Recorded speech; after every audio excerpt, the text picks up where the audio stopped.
ይኸውልሽ ባምቢ እህቴ የሆነውን ነገር አንዴ ሆኗል፣ ተቀበዩ። ሁሉም የጮኸብሽ ለምንድን ነው?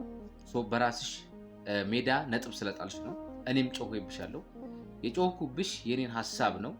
ያንን መቀበልም አለመቀበልም መብትሽ ነው።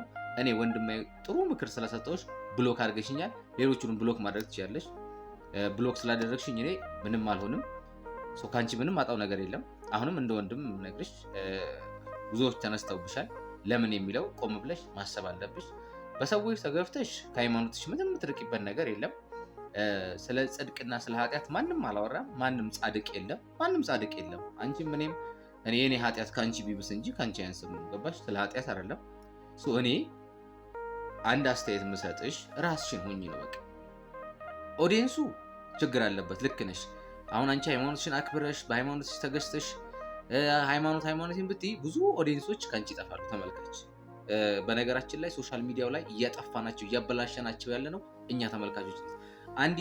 አንዲት ሴት ወይንም አንድ ሰው ሃይማኖቱን ተግብሮ በሃይማኖቱ ቢመራ ማንም ተመልካች አያገኝም። በቃ ይሄ እርቃን፣ ይሄ ጭፈራ፣ ይሄ ምናምን ብዙ ቪወር አለ። በዚህን ጊዜ ደግሞ ብዙ ድርጅቶች ብዙ ሰዎች ማስታወቂያ ያሰራሉ እንደነዚህ አይነት ሰዎችን ማለት ነው።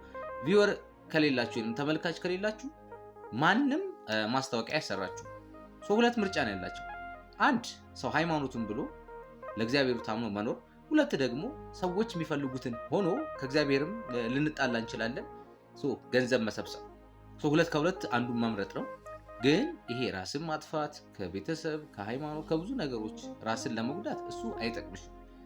በሰዎች ተጽዕኖ መውደቅ የለብሽም። አሁንም ተረጋጊ። እኔ ተረጋጊ ነው የምልሽ። መረጋጋት አለብሽ። ለምን ጮሁብኝ ደግሞ እያንዳንዱ ሰው ሪዝን ሊኖረው ይችላል፣ ላይመለከተንም ይችላል። በነገራችን ላይ እኔ ስለ አንቺ ህይወት አይመለከተኝም። ግን እንደ አንድ ኢትዮጵያዊ ሶሻል ሚዲያ ላይ እኔ ማልደግፋቸው ከኢትዮጵያዊነት ያፈነገጡ ሃይማኖቴ የማይመራውን ነገር ሲያደርጉ የራሴን አስተያየት እሰጣለሁ። ያንን መቀበልም አለመቀበልም ያንቺ ሀሳብ ነው። አንዳንድ ወንዶች ግን አላችሁ ልክስክስ የሆናችሁ ወንዶች አላችሁ። ለዚች ልጅ መጥፋት ተጠያቂዎቹ እናንተ ናችሁ። ምን አይነት ቴክስት ነው የምትልኩት? ግን ምን ሆናችሁ ነው እናንተ? ራሳችሁ መሆን አለባችሁ። ሰዎችን አታበላሹ፣ አትግማሙ። አንዳንድ ወንዶች ማለት ነው። እና እህቴ አሁንም ቆም ብለሽ ከራስሽ ጋር አውሪ።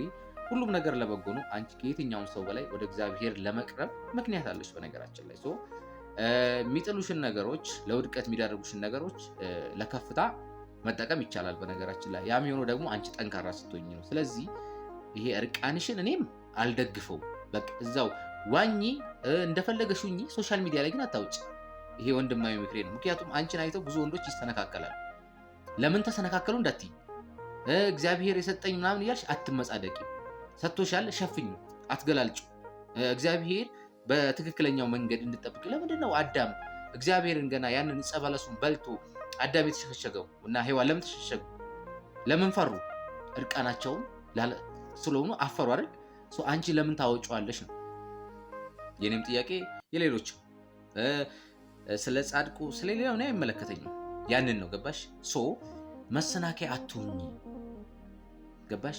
እግዚአብሔር ደግሞ ምን ይላል? በእኔ ከሚያምኑ ከታናናሾቹ አንዱን የሚያስት እሱ ወደ ባህር ቢሰጥም ይሻላል፣ ያውም ድንጋይ ታስሮበት ነው የሚለው። በጣም የዚህን ያህል ጥልቀት አለው። ይሽ እግዚአብሔር የሰጠኝ እንዳለ ነው እያልሽ እንደፈለገ ይላርገው፣ እሱ አይጠቅምሽም። ባይዘወይ ይሄ ወንድማዊ ምክር ነው። ይሄን ቪዲዮ አሁንም አንቺም አታዩ፣ ለሌሎች ነው። ምክንያቱም ብሎክ አድርጋኛለች።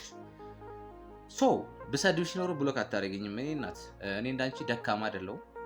ነገሮችን በተቻለኝ መጠን ስሜቴን ኮንትሮል ለማድረግ በሰድብሽ ጥርቅ ባረግሽ ውስጤ ይለዋል፣ የሆነ ደካማ ማንነቴ ደስ ይለዋል። ያንን ግን አልፈቅድም፣ ምክንያቱም አንደበቴ ማቆሸሽ ስለማልፈልግ። ስለዚህ አሁን አንቺ የሚሻለሽ ምንድን ነው? ራስሽን መሆን፣ ከራስሽ ጋር ማውራት ነው። በራስሽ ሜዳ ነጥብ አትጣይ። ለምትናገሪያቸው ንግግሮች አስበሽ አስተውለሽ ተናገሪ። ምክንያቱም አስበሽ አስተውለሽ ባለመናገርሽ ዋጋ አስከፈለሽ። ወደፊትም ብዙ ጊዜ ነጥብ ስለምትጥይ ነው። በነገራችን ላይ የምታወሪያቸውን ነገሮች ሶሻል ሚዲያ ላይ ነው። ገባሽ? ብዙ ተከታይ አለሽ። ብዙ ወንዶች አንቺ ላይ አይናቸውን ጥለዋል። ስለዚህ ቆም ብለሽ ከመናገርሽ በፊት ማሰብ አለብሽ። አለበለዚያ ግን በዚሁ የምትቀጥይ ከሆነ አሁንም በሰዎች ተጽዕኖ ውስጥ ገብተሽ እንደፈለገሽ ምንም አያመጡም እያልሽ የምትናገሪያቸው ንግግሮች ነገ ላይ ዋጋ ሊያስከፍልሽ ይችላሉ። ስለዚህ ራስሽን ሁኚ፣ ከራስሽ ጋር አውሪ። ከመናገርሽ በፊት አስቢ። እግዚአብሔርን መንገድ ጠብቂ። እንደ ወንድም ነው ምክርሽ። መጠበቅ ማለት ያንቺ እንትን ነው። ግን አትመጻደቂ። መመጻደቅ አይጠቅምም። የኔ እናት በእግዚአብሔር መንገድ አውጥቶ ልክ አሁን እንዳለሽበት ህይወት ውስጥ ትንገጫገጫለሽ። ስለዚህ ራስሽን ሆኚ